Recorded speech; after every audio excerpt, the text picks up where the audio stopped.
Restaurante La Barbacana y Pollo San Juan patrocinan este programa. Muy buenas tardes, sean bienvenidos como siempre a este programa donde el patrimonio y la cultura de Málaga se ponen en evidencia. Y no es que se pongan en evidencia porque lo dejemos atrás, al contrario, porque lo exponemos, porque lo ponemos por delante en toda nuestra programación. Y hoy vamos a tener mucho patrimonio, mucha batalla, vamos a dar hoy mucha batalla y vamos a tener mucho Santiago. Santiago va a ser el patrón de España, además de nuestro patrón en el día de hoy. Pero antes de comenzar, y comenzar ya, puesto que son muchos los temas que vamos a tratar en el día de hoy, vamos a adentrarnos en ese personaje que todos los días traemos, que todos los lunes traemos, y hoy vamos a hablar de uno de los más importantes arquitectos y maestros que estuvieron en la ciudad de Málaga, que trabajaron en las edificaciones de Málaga y que aportaron con su arte el esplendor de una Málaga que todavía afortunadamente conservamos en distintos aspectos. Así pues, sepamos de quién estamos hablando. José Martín de Aldehuela, arquitecto e ingeniero, nació en Manzanera, Teruel, en 1720. Fue reclamado por Molina Larios, el obispo de Málaga, para realizar los trabajos de construcción de las cajas arquitectónicas de los órganos de la catedral. Martín de Aldehuela llega a Málaga en 1778, procedente de Cuenca, donde había trabajado en su catedral. Nombrado posteriormente director de las obras del templo, a él se debe el cerramiento del mismo. Ostentará asimismo los cargos de maestro mayor de obras menores del obispado y director de obras del acueducto de San Telmo, que abastecerá a la ciudad y que constituye una de las principales obras civiles de todo el siglo XVIII que se llevaron a cabo en Málaga, como la Casa Barroca de las Atarazanas. En la provincia malagueña finalizó en 1793 las obras del Puente Nuevo de Ronda, que habían comenzado en 1759 y que se convirtió en su obra más representativa y conocida. En esta misma ciudad se le atribuye la terminación de la Plaza de Toros, aunque no existe documentación que respalde su participación en la construcción de la misma. También finalizó las obras de la Colegiata de Antequera. Martín de Aldehuela falleció de muerte natural en Málaga en 1802, aunque existe una leyenda que cuenta que el arquitecto murió al arrojarse al Tajo de Ronda desde su obra más emblemática, el Puente Nuevo, para evitar así construir un puente que lo superara en belleza. El romanticismo de Ronda, que siempre queda ahí, y en este caso en Martín de Aldehuela. Decíamos que era uno de los personajes principales al hablar de las edificaciones en torno a Málaga. Y una edificación en torno a Málaga, y de las principales en la que ya hemos tratado en este programa, no deja de ser la iglesia de Santiago. De ahí aquello de esa introducción que hacíamos en torno al patrón de España. La iglesia de Santiago, que se vio inmersa en una restauración, sobre todo para la mejora de las humedades que iban en aumento y que habían creado pues, una serie de problemas, sobre todo estructurales, en cuanto a la pavimentación y en superficie, incluso en esas columnas, en esos pilares de la iglesia de Santiago. Hablamos en su momento con el arquitecto técnico, con la arquitecta dedicados a ello, y hoy tenemos de nuevo a nuestro buen amigo Pablo Pastor, arquitecto técnico y uno de los responsables de esa restauración de la iglesia de Santiago. Muy buenas tardes, don Pablo. Muy buenas tardes a todos. La pasada semana pudimos ver con el obispo de Málaga, con el alcalde, con la presencia tuya y de autoridades que han tenido que ver con esa restauración, cómo se pone en marcha la iglesia de Santiago, y la hemos visto primero muy luminosa, muy blanca, pero después hemos visto una solería maravillosamente contrastada con la propia iglesia, con un perfil plano en relación a lo que veíamos antes. La veíamos en las imágenes anteriores con esas criptas, con esos enterramientos, y abierta totalmente. La iglesia de Santiago ya en la cuestión de las humedades se ha evitado ese problema, y verdaderamente el esplendor que pudimos ver la semana pasada evidencia una gran actuación. Sí, efectivamente, así es. Ha sido un trabajo que ha durado 14 meses. La verdad es que ha sido un tiempo muy bueno para un tipo de rehabilitación de este tipo de edificios. Los primeros 4 meses los dedicamos especialmente al tema arqueológico, porque cada metro cuadrado que se levantaba de la iglesia tenía que ser detallado e informado por la arqueología para después esa información pasarla y aprobarla a la Consejería de Cultura de la Junta de Andalucía. Y bien, después lo que ha sido la obra en sí ha sido una obra, digamos, que se ha desarrollado normal, con 12 meses, que creo que está muy bien el tiempo de ejecución. Y bueno, y el objetivo del proyecto era paliar los daños que sufría el edificio por las humedades provenientes tanto en los suelos como en los muros. Ya comentamos en el anterior vídeo que la iglesia carecía de un suelo firme y estable. Sobre el terreno natural, anteriormente tuvo una solería de barro, después se le echa en los años 44 una solera pobre de hormigón en masa y se le coloca la solería que todos la habíamos visto, que todas las juntas estaban ennegrecidas, las losas partidas, porque además eran de una sección de 1 centímetro, centímetro y medio. Luego todos los enterramientos que se clausuran en el siglo XIX se habían utilizado esas bóvedas de enterramiento, esas cristas, como escombreras, entonces estaban totalmente cegadas y las que menos estaban cegadas pues poseían una humedad de condensación con un valor de saturación del 100% de humedad. Entonces, claro, todo esto más unido a la intervención del año 44, que en aquel entonces piensan que el cemento era la solución idónea para estos tipos de edificios, que ya actualmente se ha demostrado que no, que lo que hay que hacer es utilizar siempre los materiales tradicionales de la construcción, como son morteros de cal, piedras naturales, etcétera. Entonces ellos en el año 44 lo que hacen es toda la base hasta unos 3 metros de altura de la iglesia, eliminan el revestimiento original de cal y lo revocan con mortero de cemento puro muy cargado. ¿Qué ocurría? Que la humedad no solo no salía, sino que cada vez se iba hacia más arriba de esos 3 metros. Entonces, bueno, durante este tiempo lo que hemos hecho es, pues como comentaba, levantamos todas las solerías, se excavan todas, se quita todas las escombros de las cristas, se le dota al suelo de una solera ventilada, es decir, actualmente debajo del suelo actual, digamos que está hueco, hay una cámara de 20 centímetros por el cual circula el aire, dirección norte-sur, que de la zona fría a la zona caliente, con lo cual funciona y sobre una corriente de convección natural, y además se le ha dotado, se ha eliminado todo el revestimiento de cemento y se le ha colocado unos zócalos que también a su vez están ventilados, están separados de la pared y comunicados con esa solera, con lo cual está siempre permanentemente aireando todos los muros de la iglesia. Luego uno de los grandes descubrimientos que ya nos hacían sospechar con la fotografía existente del archivo Teinbourg y de antes de la contienda civil es que era el aspecto del color que tenía la iglesia. En todas esas fotos se veía que la iglesia tenía un monocolor, parecía blanco, y entonces pues ya una vez colocados todos el andamiaje necesario, se realizaron un sinfín de catas, especialmente en las partes más altas de la iglesia, como las bóvedas, que han sido las más difíciles de repintar a lo largo de los años, y nos arrojó a la luz efectivamente que la iglesia originalmente en el 18 era de color blanco. También las hojarascas tenían un color blanco roto, y entonces en una ponencia técnica entre los técnicos de la Consejería de Cultura de la Junta de Andalucía, Oficina de Habitación del Ayuntamiento de Málaga, Obispo de Málaga, y el equipo técnico que hemos llevado las obras, pues llegamos a la conclusión de que se debía devolver el color blanco original, pero para que la gente no perciba un cambio de ponerlo todo blanco, utilizar un color blanco roto para lo que eran las molduras, para que se pueda percibir ese dúo de colores que hasta ahora la gente percibía. Bueno, yo creo que la iglesia, a raíz de esto, ha ganado en luminosidad y sobre todo se ha recuperado el valor de todas las molduras y del valor barroco del templo, porque antiguamente se veía un amasijo gris, pero no estaban bien definidas, y ahora al dotar de un color blanco, las mismas sombras que crean las propias molduras, pues ha enriquecido todo el tema barroco de la iglesia. También además se han procedido a la limpieza de los dorados y consolidación de los mismos, que es oro auténtico en pan de oro, están todos los que son los pinjantes y molduras están hechas con pan de oro.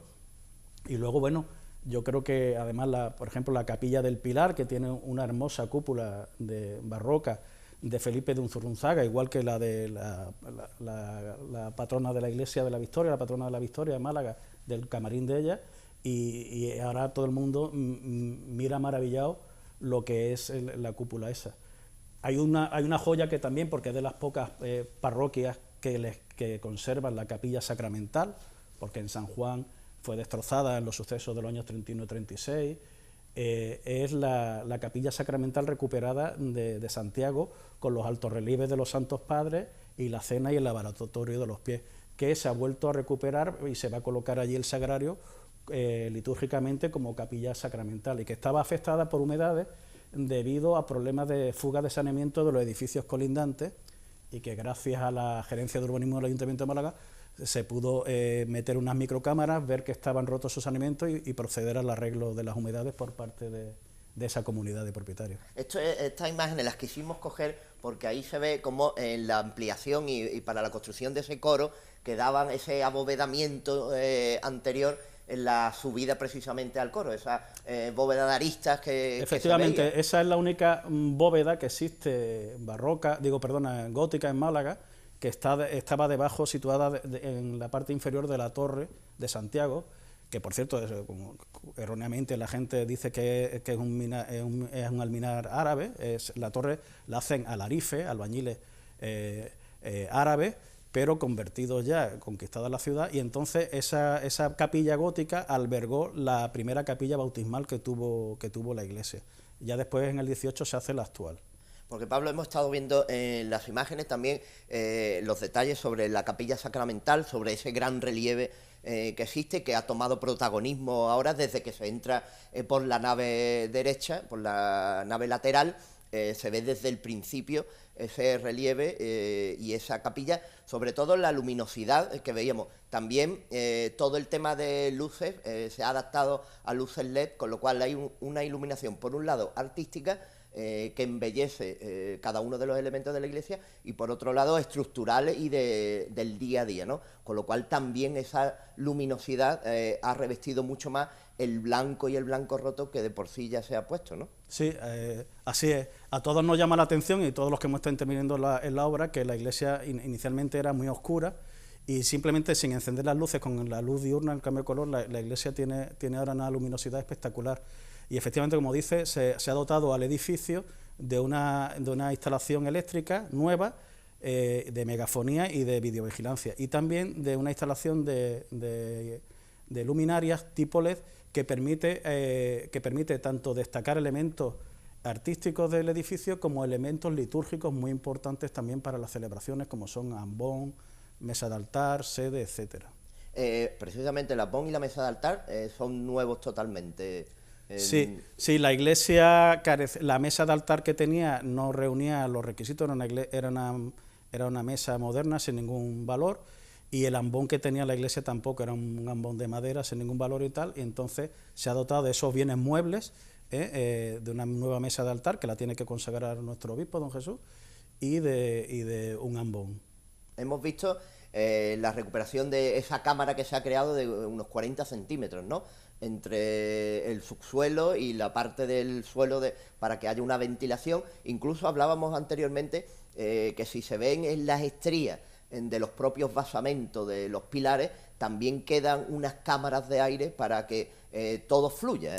Sí, efectivamente, si cualquiera observa los zócalos nuevos que se han puesto en los pilares, tienen una ranura que mucha gente piensa, bueno, aquí se ha olvidado lechear y tal. No, esas ranuras, tanto en la parte superior como en la parte inferior, lo que está permitiendo es que los pilares y el subsuelo por ahí ventile y no transmitan humedad a los muros. Y se han vuelto también a recuperar, aparte de la superficie plana homogénea de toda la iglesia, las diferentes alturas, porque recordemos que Santiago tiene una serie de escalones para acceder, por ejemplo, a la sacramental o a la capilla del Pilar o a la propia sacristía, ¿no? Sí, efectivamente. El suelo de la iglesia es exactamente el mismo dibujo, formato idéntico a lo que existía, solo que de mármol nuevo. De hecho, el mármol blanco Macael se fue a las canteras de Macael para escogerlo. Se tardó bastante porque seleccionar mármol de esa pureza, hay muy pocas canteras que hoy en día lo tengan, Y entonces las alturas venían predeterminadas porque no se ha tratado de cambiar la fisonomía del edificio, y además venían predeterminadas por la existencia de las cotas que marcan las cristas, con las cuales tú no las puedes bajar porque está en la bóveda de las cristas. Una de las intervenciones también muy importantes que se ha recuperado es que se han quedado a la vista a nivel de solería, se han subido a esa cota. Recordemos que estaban a un nivel inferior porque estaban en la cota de la antigua solería de barro que tuvo el edificio. En el 19 se le echa la de mármol, pero hemos querido subirla a la cota de la solería actual, de manera que quedan visibles todas las entradas de crista, todas las lápidas de enterramiento que se han encontrado, para que estén y formen forma del dibujo del suelo de la iglesia.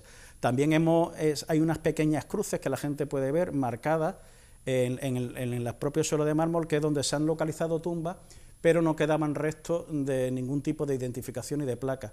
Pero como constancia hemos querido dejar una cruz en el suelo. Ocurre delante de la capilla del Cristo de Medinaceli, dentro de la propia capilla de la Sentencia y a los pies del altar mayor.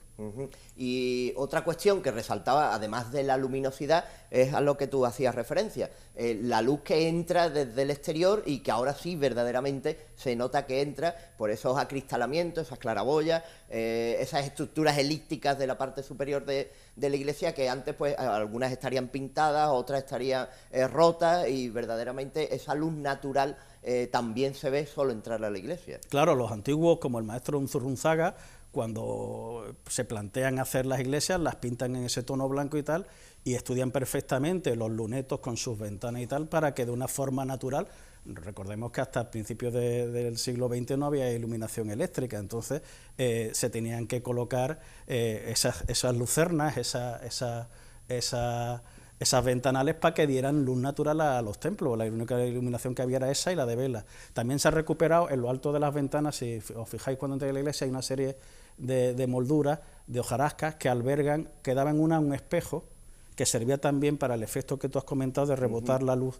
Bueno, pues se ha colocado en el resto de los ventanales, que había perdido el espejo, el espejito ese, que hacía que la luz fluyera a lo largo del edificio. Pues nosotros vamos a fluir porque como estamos intentando llevarles todos los aspectos culturales de Málaga, y hay un aspecto cultural que se produce año tras año, y como es una tradición, por eso estamos en nuestro programa, Tradiciones, y ese aspecto popular y cultural no deja de ser esa semana cultural que se produce todos los años en el distrito número 6 de la Cruz de Humilladero. Y para ello vamos a conectar con la teniente alcalde del Ayuntamiento de Málaga, Teresa Porra, y también concejala adscrita a ese área y a ese distrito. Teresa Porra, muy buenas tardes. Muy buenas tardes. Decía de gran semana cultural desde el 8 al 14 de mayo, comenzamos ya, y los eventos y las disposiciones de talleres, muestras, encuentros, actividades no van a dejar de organizarse a lo largo de toda esta semana, ¿no? Pues la verdad es que no, empezó el sábado con un torneo de recreación de batallas históricas que hubo por parte de la Asociación de Comerciantes en Calle Alberche, y hoy ahora mismo me pillas precisamente en el maratón de teatro, la muestra de teatro que se hace en el Centro Cultural Renfe, donde participan pues Guadalmedina, baile de salón. Bueno, aquí la verdad es que tenemos 2 días de maratón de cuentos, de teatro, porque mañana también tenemos maratón, porque tenemos tanta colectivos que hacen el teatro en este distrito que hemos tenido que poner 2 días. Bueno, eso es importante y eso es bueno, de que los mayores, pues a través de hacer teatro, pues la memoria la ejerciten, con lo cual, además tenemos una persona que es Andrés Pareja, que es un voluntario, que se dedica ahí, colectivo por colectivo, a que, bueno, porque la gente haga teatro y haga una memoria, sin darse cuenta, pero memorizan, con lo cual yo creo que es importante. Y después tendremos pues las distintas actividades que se programan como todos los años, que son los propios colectivos, los que organizan y los que hacen porque la Semana Cultural efectivamente todo el mundo participe, como puede ser pues la carrera de bicicletas que se hace por parte de la Asociación de Vecinos del Duende, o también tendremos la robótica, un taller de robótica para los más pequeños y más mayores, donde se les va a enseñar a programar su propio videojuego, o el desfile que se hace, llevamos también 19 años haciendo el desfile de moda de los pequeños comerciantes que tenemos aquí en la zona de Humilladero, donde cada uno pues muestra su producto, en este caso pues de moda y de cualquier producto que se tiene aquí en la propia Cruz Humilladero. Y después tenemos el gran, la parte fuerte, donde será el sábado 3 y el domingo, donde se celebra pues también desde todo lo que es bolillo, que se hace una concentración de bolillera aquí en la explanada del Conde de Guadalhorce, o después la muestra de las asociaciones, que también se hacen ahí en el mismo sitio, y el domingo pues se hace la carrera multicultural, y después la muestra de las asociaciones, donde ya pues participan todos los colectivos, y además se entregan todos los premios donde se ha participado en la Cruz de Mayo. La Cruz de Mayo, que también, como sabes, ha sido importante, como se suele decir, qué mejor nombre que la Cruz de Humilladero, pues la Ruta de la Cruz, donde han participado más de 23 colectivos con su cruce de mayo, y donde eso se afianza por lo que es la tradición y lo que es la cultura de nuestra ciudad. Con lo cual es una semana llena de todo tipo de actividades, también un torneo de petanca, o sea, aquí con todas las actividades que montan, tanto en colegios como en los propios servicios sociales, o la biblioteca, o los centros de mayores, pues todo el mundo participa, y es una forma también de que haya unos días de convivencia, que es importante enseñar después cada cosa, cada taller que hacen cada colectivo, y es bueno, sobre todo, y para mí lo más importante es que lo organizan ellos, lo planifican ellos, con la ayuda, por supuesto, del distrito, pero si no fuera por ello, luego sería complicado el poder mantener, pues ya que llevamos 19 años con esta Semana Cultural. Pues del 8 al 14 de mayo estén atentos, porque la Cruz de Humilladero se viste de fiesta, y qué mejor cruz que la de ese humilladero y ese arrabal y ese humilladero de Málaga para celebrarlo. Teresa Porras, gracias por estar con nosotros e informarnos de todas estas actividades. Quedan ustedes invitados, ustedes y además los que nos escuchan también están invitados a pasar aquí el sábado y el domingo, pues con distintas actividades que seguro que se lo pasarán bien. Pues que así sea, y allí estaremos, por supuesto. Y nosotros volvemos y estaremos en Santiago, porque hablábamos de todo. Hay un aspecto que hemos visto también en las imágenes, y es otra recuperación o otra puesta en valor, como es el cancel, en este caso, de la nave izquierda, según se entre, evangelio según para los eruditos ya del tema más concreto, pero un cancel que se ha visto despierto nuevamente, recuperado en todo su esplendor. El anterior, el de la nave derecha, decíamos, era una construcción de la escuela taller de la catedral de Molina Lario, y este cancel tenía unos recubrimientos metálicos también, y de buena primera nos hemos encontrado con unos relieves, con una talla en madera y con una espectacularidad, entre comillas, refiriéndose a un cancel que también se ha puesto en valor. Sí, así es. El cancel de la nave del Evangelio, o de la nave izquierda, los sucesos del año 31 y 36, que es saqueada la iglesia, las puertas son derribadas, se ven en la foto del archivo Tempuri, y entonces cuando, en la época de reconstrucción, pues por falta de medio o lo que sea, les pusieron unas chapas metálicas, no lo desconocíamos, y entonces la sorpresa fue cuando desmontamos las puertas para llevarlas a reparar y levantamos las chapas metálicas, toda la peinacería de la puerta original y los dibujos, parte de ellos existían, otras partes estaban rotos, y gracias a eso se ha podido reconstruir todo lo que son las hojas del cancel, y es el auténtico del siglo XVIII. También, además, en las carpinterías de madera de la iglesia hemos querido ser muy escrupulosos, porque tenían numerosas capas de repinte, de esmaltes modernos, entonces se han decapado totalmente y se ha quedado la madera en su color original, tanto la del cancel como las puertas de sacristía y las del batisterio, y que además tienen los cuarterones de roble, y la peinacería la tiene en pino, y se han tratado con lasures, que son unos elementos al agua que permite que transpire perfectamente la madera. Y luego otro elemento que yo creo que también se ha puesto en valor en la iglesia, que se le da más el valor porque se bautizó Picasso, etcétera, pero es la importancia de la pila bautismal de la capilla sacramental, que es una joya, con el león de Judá debajo sosteniendo como pilar de la iglesia, que representa a Jesús, y con las dos luminarias que se le han puesto, potenciando la iluminación de ese elemento arquitectónico, que verdaderamente es el valor que tiene, ¿no? De una sola pieza, lo que es la taza y la pilastra, y creo que es una joya que ahora va a despertar la curiosidad de todos los visitantes. Pablo, se prevé que para junio se reabra el culto la la iglesia de Santiago, y en septiembre, como tú bien antes apuntabas, se puede realizar la bendición del altar, porque la iglesia está consagrada evidentemente, pero sí la puesta en marcha y la bendición de ese altar del templo, pero hay previsiones que en junio se reabra la iglesia. Sí, así es. Creo que don Francisco Aranda, nuestro querido párroco, estamos ya en fase de ir equipando la iglesia. De hecho, este sábado se han traído bancos al templo y se ha traído mobiliario de sacristía, y creo que poco a poco nos vamos a traer ahora, no sé si esta semana o la que viene, el cuadro de ánimas de Niño de Guevara, que está en el obispado. Está depositado todo en el Ars Málaga, custodiado perfectamente, y el valioso sagrario y los demás cuadros, y creo que pues durante un mes más o menos seguirá equipando y limando las cositas que queden. Y yo creo que efectivamente, la idea de Paco es de abrirla para esa fecha, y el obispo nos manifestó que ya con el comienzo del curso eclesiástico y escolar, después del verano, hacer lo que es la misa de acción de gracias, y ya él consagraría la mesa de altar. Y ahora después, que ya también hablaremos en su momento, vamos a ir hacia Capuchino y vamos a hablar de la Alcubilla que hemos visto por Martín de Aldehuela, y también se está hablando ya de la iglesia de los mártires. Bueno, la actuación que se va a hacer en Capuchino es una actuación a través de la Oficina de Rehabilitación Urbana del Instituto de la Vivienda, y estamos para empezarla en breve, y bueno, devolverle un poco el aspecto original, recuperar el zócalo de alabastro de piedra que tiene, que actualmente está repintado, quitarle muchos elementos añadidos, recuperar la textura del mortero de cal original exterior, reparar la cubierta del edificio, que está en muy malas condiciones, con muchos parcheos de tejas hechas durante muchísimos años, y devolverle su aspecto original de teja vidriada en 2 tonos.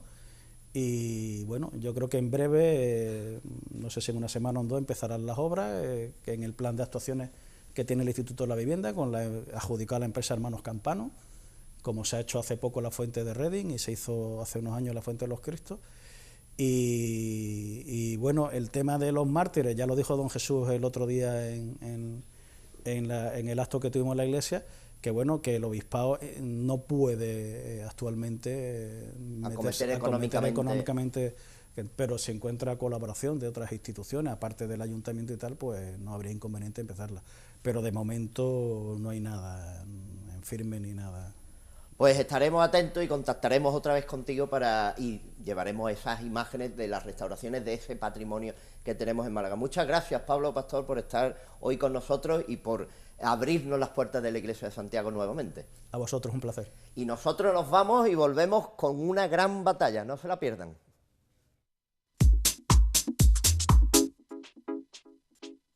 Restaurante La Barbacana, un lugar para compartir sabores gastronómicos con identidad malagueña. Descubre los sábados por la noche nuestras cenas con espectáculo flamenco. La Barbacana, historia, tradición, arte y estilo.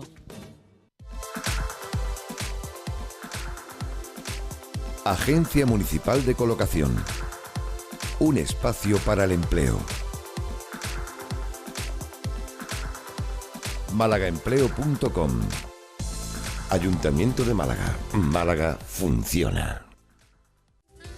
Elige entre más de 40 platos de comidas caseras preparados para llevar. Más de 50 años asando pollos en Málaga. Servicio a domicilio ininterrumpido de 1 a 10:30.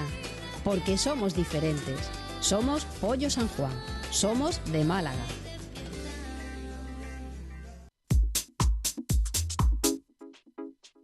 Ya saben, y como volvemos, antes de la batalla que vamos a tener, saben también que nuestra batalla todos los lunes es decirles que Wico son los terminales que esta casa pone a su disposición, que son 2 smartphones de última generación para que puedan estar conectados, puedan tener el correo electrónico, puedan incluir todas las apps que así lo deseen, tener la memoria disponible para ello, hacer fotos con la cámara frontal y trasera, esos smartphones de última generación que pueden adquirir llamando al 1650 y tendrán la última tecnología en sus manos. Los terminales Wico, un técnico les comentará y les hablará sobre las formas de pago de un solo plazo o fraccionando el pago del mismo. Wico al 1650. Y esa es nuestra batalla, la de hoy.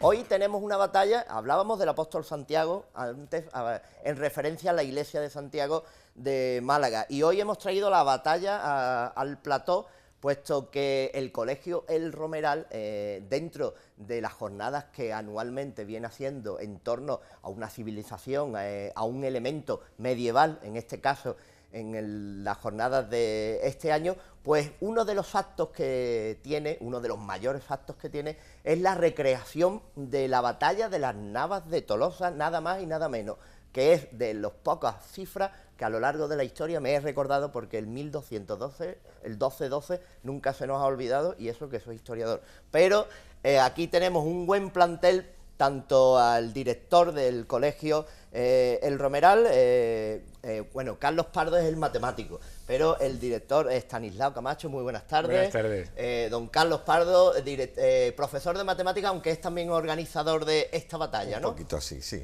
Carlos Pardo, y después pues tenemos a dos de los integrantes de los 600 que formaban parte de esta batalla, y por un lado tenemos pues a ese templario y el escudo que podemos observar en su pecho, como es Rodrigo García. Don Rodrigo, muy buenas tardes.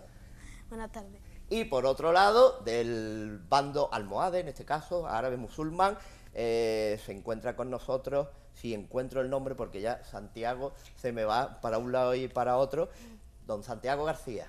Buenas tardes. Qué buen nombre, para la batalla.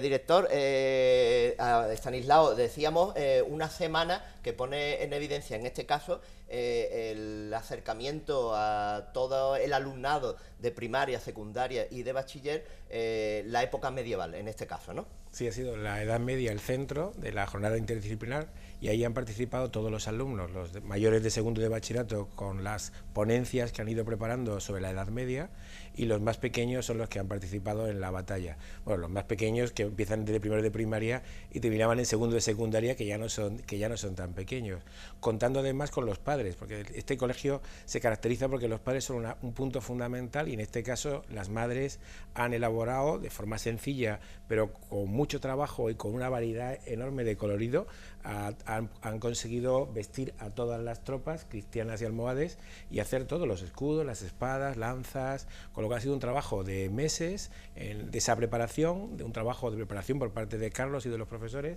y luego un desenlace magnífico que tuvimos en el colegio en la batalla. Es una programación de alabar, en el sentido en el que no en muchas semanas culturales se representa una batalla, o la representación de una batalla con tal número de elementos, en este caso con tal número de alumnado, pero sí darle una vuelta al conocimiento a través de una acción definitiva como es esta, ¿no? Sí, efectivamente, es una clase de historia magnífica que queda en el recuerdo para ellos, ¿no? Con independencia de que en las ponencias que los mayores han ido exponiendo también a los alumnos más pequeños, han podido hacer todo un repaso de las luces de la Edad Media.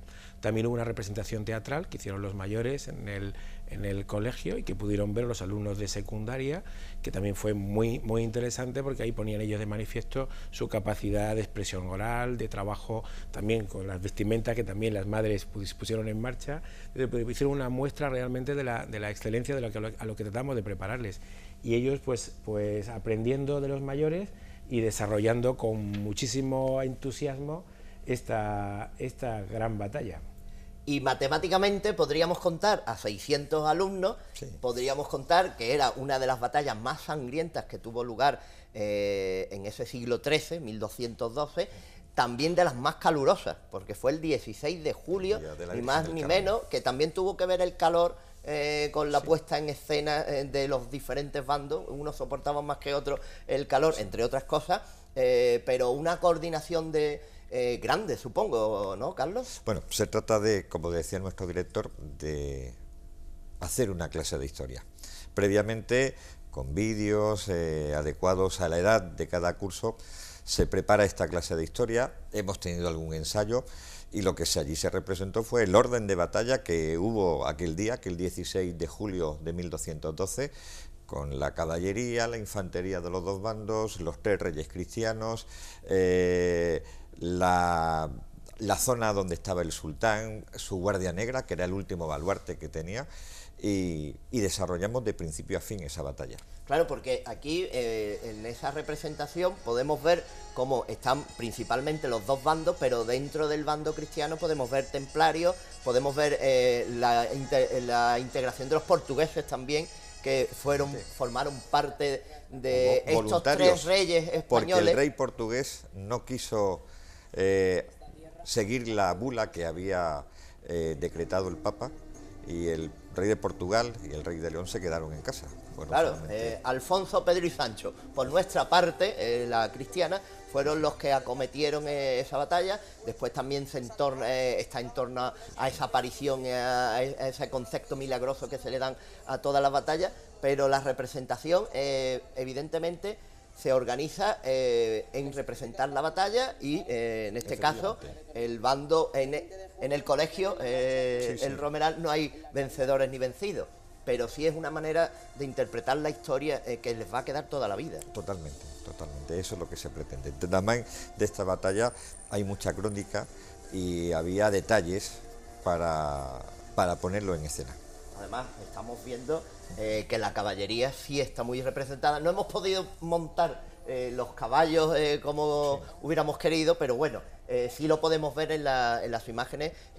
Tuvo lugar el miércoles 26, si no recuerdo mal, ¿no? Efectivamente. Y estamos viendo pues toda la escenografía que se monta en ese aspecto, ¿no?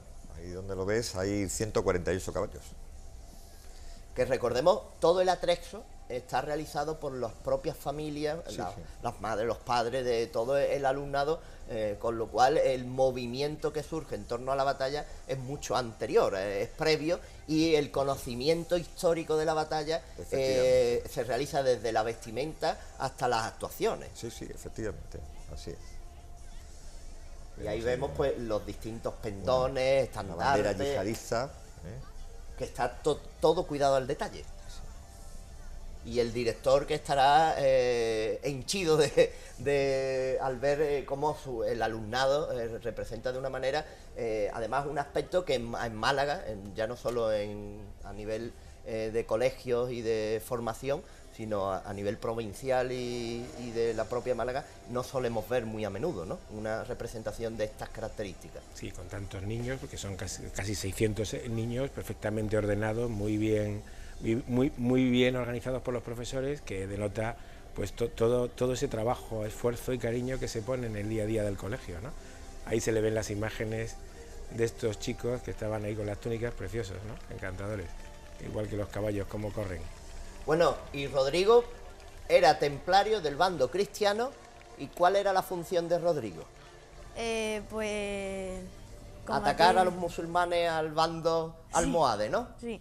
¿Y lo pasó bien, Rodrigo? ¿Lo pasaste bien? ¿Disfrutaste? ¿Cómo ha sido tu experiencia? Pues lo pasé muy bien y aprendí mucho. La fecha de las batallas os la sabéis, ¿no? Sí. La tenéis en la memoria y nunca se nos os va a olvidar. ¿Y Santiago, cuál fue su experiencia? ¿Cómo se lo pasó? Pues muy bien. Vistiéndose, arreglándose, a tus padres los traería de cabeza, ¿no? Claro. Durante un tiempo antes y después, como decía, ninguno de los dos habéis perdido, porque habéis ganado en conocimiento, habéis aprendido de la historia de España, de esta batalla que en su momento fue tan cruenta, pero que ustedes la habéis representado y le habéis dado un valor didáctico de enseñar, porque os han enseñado cómo fue la batalla de las Navas de Tolosa, pero sobre todo os lo habéis pasado bien de alguna manera jugando, ¿no? Porque habéis estado jugando, ¿o no? Sí. Ahora no os calléis, ahora me lo decís todo. Rodrigo y Santiago, entonces, ¿os lo habéis pasado bien? ¿Os han hecho los disfraces? ¿Habéis aprendido de la historia? ¿Qué habéis sacado? ¿Qué habéis aprendido? ¿Qué os ha quedado después de todo esto? Pues... que la guerra es muy mala. Sí, la guerra es muy mala, eso desde luego. Totalmente. Pero sí es bueno recordar nuestra historia para saber lo que fuimos, de dónde venimos y lo que nunca tenemos que volver a hacer, ¿no? Y Rodrigo, bueno, Rodrigo está en el bando vencedor como en estas cosas, pero después os uníais todos el colegio, puesto que, como decíamos antes, no hay ni vencedores ni vencidos, ¿no? El colegio a una y el Romeral mejor, por supuesto, ¿no? Sí. ¿Buen colegio el Romeral? Sí. ¿Os gusta? Sí. Y ahora lo de siempre, que a mí me preguntaban y ahora lo pregunto yo, porque mira que me daba mi coraje. Y los estudios, todo bien, ¿no? Sí. ¿Y las matemáticas? Sí. Sí. También. Ustedes habéis también participado con vuestros compañeros de las propias clases, ¿no? Toda la clase ha participado. Todos los alumnos, todos los niños, las niñas, todo el mundo. Sí. ¿Y habéis hecho vosotros algún escudo, algún caballo, alguna lanza, alguna espada? Bueno, hemos ayudado un poco, pero no mucho. No mucho, ¿no? No mucho. Pero participar sí habéis participado. Sí. ¿Y corríais mucho o era una cuestión solo de andar, más que de correr? Sí, estábamos muy juntos y tampoco hubo... Heridos no han herido, ¿no? No. ¿Porque tú fuiste herido o no? No. ¿O fuiste capturado y...? Porque hubo heridos, hubo muertos, evidentemente, y después hubo capturados. Entonces, en este nadie ha sido capturado. Una representación maravillosa, pero habéis recordado que en 1212, tuvo lugar la batalla de las Navas de Tolosa, un 16 de julio, festividad de la Virgen del Carmen, que todavía allí se celebra la Virgen del Carmen en las Navas de Tolosa, entre La Carolina y Santa Elena, que es la población. Director y profesor, orgullosos de mostrar la historia y sobre todo de enseñar de esta manera tan didáctica, ¿no? Pues sí, porque es una forma de acometer una serie de conocimientos de forma transversal, que ellos puedan disfrutar haciéndolo, tengan un conocimiento de la parte de la historia, pero también de otros aspectos que completan la formación en el colegio, y es ese saber estar, saber comportarse, saber dejarse dirigir para obtener al final un resultado que se vea, del cual ellos se sienten también orgullosos y forma parte de ese aspecto académico que dejamos en el sello del colegio, aparte de la formación humana que reciben en el día a día en el colegio de sus profesores, siempre colaborando muy estrechamente con los padres. Supongo que estaréis ya también pensando en la batalla del año que viene, ¿no? Sí, que será otra batalla, otra jornada, otra semana cultural. Sobre todo los más pequeños que lo exigen, quieren acción al límite. ¿Y lo adelantáis con tiempo para que se vayan mentalizando de dónde se van a meter? Porque un acontecimiento como este es complejo, tiene mucho trabajo y hay que coordinar todas las asignaturas. Desde todos los frentes acometemos el tema principal, que bueno, tenemos ya unas cuantas ideas y lo definiremos seguramente antes que termine el curso. Habéis tocado en numerosos temas en estas jornadas, barroco, renacimiento, todas las culturas, todo el tema cultural en torno a diferentes artes. También habéis tocado las Cortes de Cádiz, las habéis llevado al colegio, con lo cual ampliáis la historia y el conocimiento a un alumnado que está, por otro lado, está ávido de que lleguen estas jornadas, ¿no? Sí, preparando ponencias pues, de matemáticas, de medicina, parte de esas ponencias que los chicos, de arte por supuesto, algunas las exponen en castellano, lógicamente, pero también exponen en francés, en inglés, con lo cual manifiestan sus conocimientos en idiomas, que es otra de las cosas en las que hoy en día tiene que estar presente en la vida de un estudiante del colegio, si queremos prepararles para que puedan alcanzar un puesto de trabajo y desarrollarse profesionalmente en el futuro.